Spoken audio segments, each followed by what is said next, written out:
Hi everyone, welcome to my channel stock market unlimited. तो देख लेते हैं किस तरीके का डेटा आया हुआ है 23 दिसंबर के लिए सारे प्लेयर्स का। प्लस क्या लेवल्स निकल के आ रहे हैं निफ्टी और बैंक निफ्टी के, जो निफ्टी की एक्सपायरी भी है कल। और मैंने आपको बताया था लास्ट वीडियो में कि मार्केट के अंदर अगर कोई गैप अप वगैरह हो जाता है तो चांसेस यही रहेंगे कि मार्केट थोड़ा साइडवेज हो जाए, है ना। तो वैसा ही हुआ, आज मार्केट पूरा साइडवेज रहा, हल्का हल्का ऐसे करके मार्केट ने एक बड़ी कैंडल बनाई, उसके बाद ऐसे ऐसे जाता रहा है, राइट। तो इसमें तो कोई प्रीमियम कॉल साइड के वगैरह ऐसा कुछ बढ़े नहीं, तो किसी को ऐसा फ़ायदा नहीं हुआ होगा। जो लॉन्ग साइड की पोजीशंस पहले लेके गए होंगे उन लोगों ने अगर प्रॉफिट बुक किया होगा तो उन्हीं के लिए बेस्ट था दिन, अदरवाइज राइटर्स का डे था। अभी अगर हम डेटा देख लेते हैं किस तरीके का आया है, तो सबसे पहले देखिए रिटेलर्स का डेटा देखते हैं। तो इनका डेटा और बियरिश हुआ है पिछले दिन से। आप देखोगे 2,93,000 से 99,000 पे आ गई हैं ये पोजीशंस। इन लोगों ने किया क्या है, 4,95,000 कॉन्ट्रैक्ट्स पुट शॉर्ट के बनाए हैं।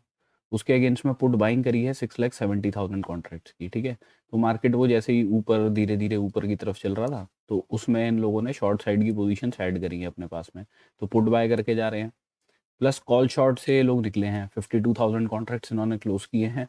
और कॉल बाइंग से 71,000 कॉन्ट्रैक्ट्स क्लोज किए हैं, ठीक है। तो नेट बेसिस पे कॉल लॉन्ग की पोजीशंस जो है वो भी क्लोज करी है इन्होंने। तो इनकी एक्सपेक्टेशन क्या है कि भाई मार्केट नीचे की साइड में आ सकता है, बिकॉज पुट बाय करके गए हैं ये लोग। इसके बाद अगर हम डी का डेटा देखते हैं तो इक्विटी में आज इन्होंने 3,898 करोड़ की बाइंग करी है। फ्यूचर्स में 350 कॉन्ट्रैक्ट लॉन्ग साइड के क्लोज किए हैं, शॉर्ट साइड पे कुछ किया नहीं है। एफ ने इक्विटी में 516 करोड़ की सेलिंग करी है आज। प्लस आप इनका डेटा देखेंगे तो पिछले दिन से भी बुलिश हुआ है, -2 लाख से -1,42,000 के आसपास ये डेटा किया है। तो इन लोगों ने पुट शॉर्ट करे हैं 1,21,000 कॉन्ट्रैक्ट्स, उसके अगेंस्ट में पुट बाइंग करी है 99,000 कॉन्ट्रैक्ट्स की। तो नेट बेसिस पे पुट शॉर्ट करके जा रहे हैं ये। कॉल शॉर्ट इन्होंने अपनी पोजीशंस क्लोज करी है 48,000 कॉन्ट्रैक्ट्स, उसके अगेंस्ट कॉल बाइंग से भी पोजीशन क्लोज है 6,900 कॉन्ट्रैक्ट्स। तो नेट बेसिस पे कॉल शॉर्ट की पोजीशंस जो हैं उनको क्लोज करके जा रहे हैं, पुट शॉर्ट की पोजीशंस बनाई है। तो एक्सपेक्ट क्या कर रहे हैं कि नीचे लेवल पे मार्केट को सपोर्ट मिल सकता है। इसके बाद अगर हम प्रोप्राइटरी डेस्क का डेटा देख के चलते हैं तो यहाँ पे हमें दिख रहा है कि इनकी पोजीशंस भी बुलिश हुई हैं और पिछले दिन से -72,000 से -59,000 पे डेटा गया है, बिकॉज इन्होंने 2,40,000 कॉन्ट्रैक्ट्स पुट शॉर्ट के बनाए हैं। उसके अगेंस्ट में पुट बाइंग करी है सिर्फ 86,000 कॉन्ट्रैक्ट्स की। तो नेट बेसिस पे पुट शॉर्ट करके जा रहे हैं। प्लस कॉल शॉर्ट करे हैं 16,700 कॉन्ट्रैक्ट्स, और उसके अगेंस्ट में कॉल बाइंग से निकले हैं ये लोग, 5,700 कॉन्ट्रैक्ट्स उन्होंने क्लोज किए हैं। तो कॉल राइटिंग तो बहुत कम करी है इन लोगों ने, पुट राइटिंग ही करी है। तो एक्सपेक्ट ये भी एफ की तरह ये कर रहे हैं कि मार्केट नीचे लेवल पे सपोर्ट ले सकता है, ठीक है। अभी अगर हम निफ्टी की ऑप्शन चेन देख के चलते हैं तो पीसीआर चल रहा है 1.6 पे, तो काफ़ी ओवरबॉट टेरिटरी पे जा रहा है अभी ये। इंदा मनी के अंदर कॉल राइटर्स ने अपनी पोजीशंस क्लोज करी हैं। इंदा मनी के अंदर पुट राइटर्स की थोड़ी बहुत पोजीशंस हैं, 26,400 पे पोजीशंस बनी हुई हैं। तो आप इन पोजीशंस को देखते रहिएगा। कल अगर यहाँ पे पोजीशन ऐड हो रही हो तो चांसेस है मार्केट ऊपर की तरफ जाएगा, अदरवाइज मार्केट हॉल्ट कर जाएगा। मेन हमें पोजीशंस कहाँ दिख रही हैं, 26,000 वाले लेवल पे हमें दिख रहा है काफ़ी एग्रेसिवली पुट शॉर्ट हुए हैं। तो मोस्टली यहीं पे पोजीशंस एफ और प्रोज ने अपनी राइटिंग की बनाई होंगी, है ना। तो अगर मार्केट 26,050 वगैरह वाले लेवल के नीचे निकलता है ना, तब कुछ प्रॉब्लम होनी शुरू होगी, तब ये लोग अपनी पोजीशंस क्लोज करेंगे। अदरवाइज 26,050 वगैरह वाले लेवल से भी ही मार्केट सपोर्ट लेके ऊपर की साइड में आ सकता है। बिकॉज वहाँ पे मार्केट ने क्या किया, आज ऊपर खुलने के बाद में ऊपर चला तो एक गैप क्रिएट कर दिया, राइट। तो हो सकता है अगर मार्केट कुछ नेगेटिव खुलता है तो नीचे की तरफ आए तो इस गैप में से ही कहीं से सपोर्ट लेके थोड़ा सा ऊपर की साइड में चला जाए। 26,200 और 26,300 पे हमें राइटिंग की पोजीशंस दिखाई दे रही हैं। यहाँ पे प्रीमियम चल रहा है 35 पॉइंट्स का, तो आप मान के चलिए 26,200 220 वाला जोन जो है वही रेजिस्टेंस का काम करेगा। अगर मार्केट उस लेवल के भी ऊपर निकलना शुरू करता है तो ये फर्दर अपने शॉर्ट्स जो है उनको क्लोज करेंगे, जिससे शॉर्ट कवरिंग रैली थोड़ी जनरेट हो सकती है। तो अपने को कभी ऑल टाइम हाई के आसपास तक ले जाए, वो 314 वगैरह का जो लेवल है। अभी अगर हम चार्ट्स पे देख लेते हैं तो चार्ट्स पे मैंने आपको क्लियर कट बताया था कि देखिए मार्केट के अंदर अगर कोई गैप अप हो जाता है बड़ा, तो उस केस में मार्केट थोड़ा साइडवेज होने की कोशिश करेगा। और मार्केट साइडवेज ही रहा, सिर्फ पहली कैंडल में जो हुआ वही हुआ मार्केट में, उसके बाद मार्केट साइडवेज हो गया। लेवल्स मैंने आपके साथ में क्या किए थे डिस्कस की भाई अगर इसके ऊपर क्लोजिंग आएगी 26,046 के ऊपर, तो एक लेवल मैंने आपको बीच में 26,090 का भी बताया था। दूसरा लेवल था हमारा 26,124 का, राइट, 124 या 123 का लेवल था। तो मार्केट ऑलमोस्ट उसी लेवल पे रहा। यहाँ पे तो ये जो भी मूव ऊपर की साइड में आई है इसमें कोई प्रीमियम बढ़े नहीं, बिकॉज फ्यूचर्स के प्राइस नहीं बढ़ रहे थे, सिर्फ आपका स्पॉट का प्राइस बढ़ रहा था। तो प्रीमियम तो कोई ऐसा सच यहाँ पे बढ़ा नहीं है। तो अभी देखिए अगर हम निफ्टी डिस्कस कर लेते हैं तो निफ्टी के अंदर क्या है कि भाई मार्केट ने एक कंसोलिडेशन सी दिखाई है, ठीक है। अब मार्केट अगर ऊपर जाना है मार्केट को, बिकॉज आप यहाँ पे देखोगे ना तो आरएसआई डाइवर्जेंस भी है कि भाई मार्केट हायर हाई यहाँ पे लगा रहा था, बट मार्केट आरएसआई में लोअर हाई लगा रहा है, तो एक आरएसआई डाइवर्जेंस भी है। तो हम क्या करेंगे, अगर मार्केट गैप अप करके भी खुलता है या कुछ खुलता है, अभी करंटली अगर हम गिफ्ट निफ्टी देख लेते हैं तो 26,235 पे चल रहा है, हमारी क्लोजिंग 197 पे आई है फ्यूचर्स की, तो 30-40 पॉइंट के आसपास ऊपर है। तो हम क्या करेंगे कि अगर हमें क्लोजिंग इस लेवल के ऊपर मिलती है 26,200 के या 202 का लेवल जो है, इसके ऊपर क्लोजिंग मिलेगी तो बाइंग अपॉर्चुनिटी देखेंगे, टारगेट अपने 26,250 के रखेंगे पहले, मैक्सिमम क्वांटिटी यहीं पे बुक करेंगे। इसके बाद में जो नेक्स्ट लेवल है फिर तो वो देखिए शॉर्ट कवरिंग अगर जनरेट होती है तो अपने को ऑल टाइम हाई के आसपास भी लेके जा सकती है, 26,314 का लेवल। बट अगर कुछ ऐसा होता है, सपोज कीजिए मार्केट इस लेवल के ऊपर जाता है क्लोजिंग नहीं देता है, या 202 के लेवल के ऊपर भी जाता है बट क्लोजिंग नहीं देता है ना, विक बना के नीचे की तरफ आके ही 15 मिनट की क्लोजिंग देता है, तो उस केस में हम शॉर्टिंग की अपॉर्चुनिटी देखेंगे।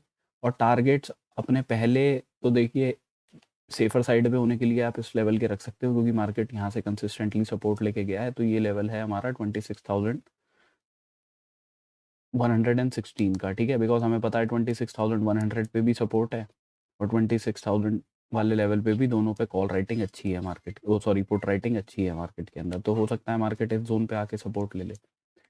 तो अगर यहाँ से रिजेक्शन बनता है तो शॉर्टिंग की अपॉर्चुनिटी देखेंगे, टारगेट अपने रखेंगे 26,116 के, मैक्सिमम क्वांटिटी यहीं बुक करेंगे। इसके बाद में भी देखिए फर्दर नीचे आता है ना, तो कुछ क्वांटिटी के लिए आप रिस्क ले सकते हो इस वाले गैप का, कि मार्केट इस गैप पे आए और यहाँ से कहीं से कोई सपोर्ट बनाए 26,046 का लेवल, ठीक है। अगर मार्केट कुछ गैप डाउन करके ही खुल जाता है, सपोज कीजिए ये जो दिखा रहा है गिफ्ट निफ्टी वगैरह, ऐसा कुछ नहीं होता, मार्केट गैप डाउन करके ही खुल जाता है, तो हम एक बारी को यही कर सकते हैं कि इन लेवल्स का या इन लेवल्स का एसएल लगा के पहले इनिशियली शॉर्टिंग की अपॉर्चुनिटी ही देखेंगे, टारगेट उसमें पहले रखेंगे अपने 26,080 के, मैक्सिमम क्वांटिटी हम यही बुक करेंगे। इसके बाद में भी फर्दर नीचे आता है तो देखिए 26,020 का बीच में एक लेवल आता है, वहाँ तक के हम टारगेट्स रखेंगे, ठीक है। तो दो टारगेट्स अपने उस केस में वो रहेंगे अगर मार्केट नीचे की तरफ ही खुलता है यहाँ पे तो, बट इन लेवल्स के ऊपर क्लोजिंग आएगी तो बाइंग अपॉर्चुनिटी ही देखनी है, टारगेट अपने 26,050 और उसके बाद 314 के रहेंगे। समाओ सपोज कीजिए मार्केट ऐसा करता है कि यहाँ से तो रिजेक्शन ले लेता है, आपकी शॉर्टिंग की अपॉर्चुनिटी बनी बट मार्केट अपने क्लोजिंग प्राइस से दोबारा रिवर्स कर जाता है, ऊपर की साइड निकल जाता है, तो आपका तो ऐसे लेट कर देगा उस केस में। बट अगर हमें क्लोजिंग जहाँ पे मार्केट ने अपना हाई लगाया है उसके ऊपर की क्लोजिंग मिल जाएगी तो उससे बाइंग अपॉर्चुनिटी ही देखेंगे उसके बाद में, अगर उसके ऊपर क्लोजिंग आ जाती है। अब उसमें पहले टारगेट्स तो अगर यहाँ कहीं पे खुलता है तो बिल्कुल ही छोटे रहेंगे, राइट, तो उसमें तो कुछ कर नहीं सकते, बट टारगेट्स यही रहेंगे 26,250 के पहले, दूसरे 314 के। मार्केट गैप डाउन करके भी खुलता है तो बेस्ट हमारे लिए ये रहेगा कि थोड़ा सा ऊपर की साइड में आ जाए, ताकि हमारे एसएल जो हैं वो छोटे हो जाएं और हम वहाँ से शॉर्टिंग की अपॉर्चुनिटी देख पाएँ। टारगेट मैंने आपको ये वाले और इस वाले लेवल के बताई हैं 26,020 वगैरह। बिकॉज़ ये गैप है ना, तो देखिए गैप मैंने आपको कई बारी बताया है, एक बार में फिल होता नहीं है, होने को हो भी सकता है, एक्सपायरी है, कुछ नहीं पता, डायरेक्ट मूव नीचे की साइड में आ जाए। बिकॉज़ अगर इस लेवल के आसपास आएगा, सपोज़ कीजिए आप 26,046 के आसपास, तो जो पुट राइटिंग की पोजीशंस बनी हुई है एफआईआईज और प्रोस की, वो भी काफ़ी प्रॉब्लम में आ जाएगी, है ना, लॉस में आ जाएगी। तो वो लोग अपनी पोजीशंस क्लोज करने लगे तो पता लगा बहुत ही बड़ा मूव यहाँ से नीचे की साइड का भी दे सकते हैं। बट यूजुअली क्या होता है कि भाई मार्केट इधर आए, यहाँ से थोड़ा सा सपोर्ट बनाए, फिर उसके बाद एक बार को हो सकता है कि गिर जाए, ठीक है। तो अगर यहाँ से सपोर्ट लेके कहीं ऊपर की साइड में मार्केट जाता है और ऊपर जाके कोई रिजेक्शन की कैंडल बनाता है, तो आप एक शॉर्टिंग की अपॉर्चुनिटी देख सकते हो, जिसके टारगेट 26,994 के रखोगे और दूसरे टारगेट 25,943 के रखोगे। इसके बाद बैंक निफ्टी डिस्कस कर लेते हैं। तो देखिए बैंक निफ्टी में भी ऐसा कोई अपॉर्चुनिटी बन नहीं पाई, मैंने आपको बताया था ये वाला लेवल था 59,211 का, वो क्लोजिंग ही सीधा इसके ऊपर वाले लेवल पे जाके हमारे टारगेट पे दी 59,336 पे, तो उसमें कुछ कर नहीं सकते अब, जब मार्केट ही गैप अप या गैप डाउन करके खुलेगा बड़ा तो। बैंक निफ्टी में अगर देखिए 15 मिनट की क्लोजिंग हमें मिलती है 59,374 के ऊपर, तो बाइंग अपॉर्चुनिटी देख सकते हैं, टारगेट अपने 59,046 के रखेंगे, बिकॉज अगला लेवल जो है वो बहुत पास का है 59,545 का, ठीक है। तो इसीलिए पहला वाला यही जो टारगेट है इसी को टारगेट करेंगे अगर क्लोजिंग इसके ऊपर आती है तो। अदरवाइज इस लेवल के ऊपर जाता है, यहाँ से कोई रिजेक्शन बना लेता है, 15 मिनट की क्लोजिंग नहीं आती, तो शॉर्टिंग की अपॉर्चुनिटी देख सकते हैं, टारगेट अपने रखेंगे इन लेवल्स की।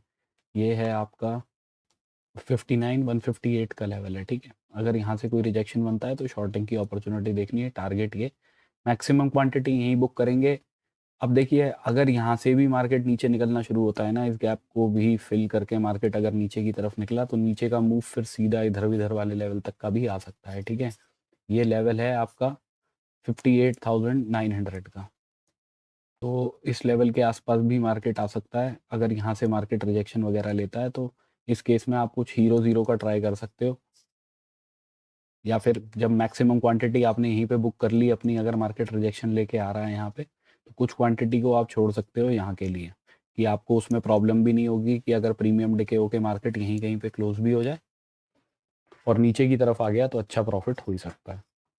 मार्केट गैप डाउन ही करके खुल जाता है तो उस केस में तो फिर हमें देखिए यहाँ पे कहीं पे खुल जाता है डायरेक्टली नीचे की तरफ ही आता है, तो हम इस लेवल पे ही देखेंगे पहले 58,000, वो सॉरी 59,075 से लेके 59,158 का जो ये गैप का लेवल है, कि यहाँ से अगर कोई पॉजिटिव कैंडल बनेगी तो ही कोई बाइंग की अपॉर्चुनिटी देखेंगे, और टारगेट अपने क्लोजिंग प्राइस 59,284 के आसपास के रखेंगे उसमें। अदरवाइज ये गैप में पता लगा मार्केट गया, थोड़ा सा कंसोलिडेट किया ऊपर की साइड में और उसके बाद फिर नीचे की तरफ आ गया, क्योंकि एक बारी गैप को भी रिस्पेक्ट मिल जाएगी उससे, और उसके बाद में जब रिजेक्शन लेगा तो बड़ा रिजेक्शन हो सकता है। टारगेट उसमें फिर इधर के एरिया के ही रखेंगे 58,900 950 वाले जोन के। कोई अगर बड़ा गैप अप करके भी खुल जाता है ना मार्केट, तो उस केस में देखिए अपसाइड की अपॉर्चुनिटी देखना तो पॉसिबल रहेगा नहीं, बिकॉज पीसीआर हमने देख लिया निफ्टी का 1.6 के आसपास चल रहा है। ऊपर की तरफ मार्केट खुलेगा तो ये पीसीआर और बढ़ेगा, राइट। तो उस केस में तो यहाँ से कोई रिजेक्शन बने तो एक शॉर्टिंग की अपॉर्चुनिटी ही देखी जाती है इन वाले सपोर्ट्स के लिए 59,374 के लिए। सिमिलरली विद निफ्टी, कि भाई अगर यहाँ से मार्केट कहीं बड़ा गैप अप करके खुल जाता है 314 वाले जोन के आसपास कहीं खुल जाता है, तो यहाँ से कोई रिजेक्शन की कैंडल बनती है तो इन सपोर्ट्स के आसपास के लिए आप देख सकते हो बस, क्योंकि फिर उस केस में आप एज सच एकदम पुट राइटर्स को नहीं कर सकते, या तो अटैक, क्योंकि उसमें तो फिर पुट राइटर्स की पोजीशंस ऑलरेडी बहुत सेव हो जाएंगी। फिर यहाँ से वो लोग अपनी पोजीशंस बुक करनी शुरू कर दें तो बात अलग है कि मार्केट नीचे की तरफ आ जाए एकदम, है ना, क्योंकि बड़े प्लेयर्स ने पोजीशंस बनाई हुई हैं, पुट राइटिंग की पोजीशंस बनाई हैं, अगर वो क्लोज करेंगे उन पोजीशंस को तो क्या होगा, एक तरीके से पुट बाइंग मानी जाएगी वो, राइट। तो वो अगर यहाँ से प्रॉफिट बुक करने लगे तो उस केस में मार्केट आ सकता है नीचे की साइड में, बट वो आपको कैंडल्स देख के ही करना पड़ेगा उस केस में, तो कि 15 मिनट की कैंडल किस तरीके की बन रही है रिजेक्शन की, उसके अकॉर्डिंगली अपना एसएल रख के देखनी पड़ेगी opportunity. So this is my analysis for tomorrow, thank you for watching my video guys, have a good day.